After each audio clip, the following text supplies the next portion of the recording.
नमस्कार प्रेक्षकांनो, स्टार प्रवाहावरील लग्नानंतर होईलच प्रेम या मालिकेच्या आगामी भागात आपण पाहणार आहोत की रम्या व वसुंधराने मिळून काव्याचा बोका कापलेला असतो। तेव्हा काव्याला अतिशय दुःख होते व पार्थ तिचे सात्वन करू लागतो आणि काव्या ही रडू लागते। तेव्हा पार्थ बोलतो, तुमचा खरा बोक्यात तर मी आहे ना, मग तो तर नकली बोका होता।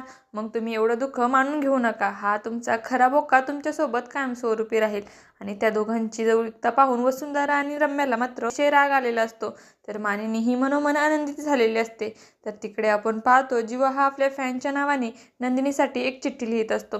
नंदिनी मॅडम, ज्या सरांचा फॅन झालेला आहे, जीवा सर तुमचे प्रेम मिळवण्यासाठी प्रामाणिक प्रयत्न करत आहेत, त्यांना माफ करा अशी चिठ्ठी लिहित असताना त्यावेळेस त्या ठिकाणी अचानक नंदिनी येते आणि नंदिनीला मात्र खूप मोठा धक्का बसतो आणि ती बोलते, म्हणजे याचा अर्थ एवढे दिवस फॅनच्या नावाने जो बुके आणि चिठ्ठी पाठवली जात होती ते तर सर्व तुम्ही लिहिले होते। आणि तिला जीवाचा अतिशय राग येतो। जीवा मात्र अतिशय गोंधळून गेलेला असतो। आता येणाऱ्या भागामध्ये नंदिनी ही जीवाला माफ करणार का? त्याचबरोबर रम्याचा डाव उलटल्यामुळे पार्थ काव्या यांच्यामधील गैरसमज दूर होणार का? हे पाहणं अतिशय रोचक ठरणार आहे। तुम्हाला जर आपला व्हिडिओ आवडला असेल तर चॅनलला लाईक, शेअर आणि सबस्क्राईब करायला विसरू नका। धन्यवाद।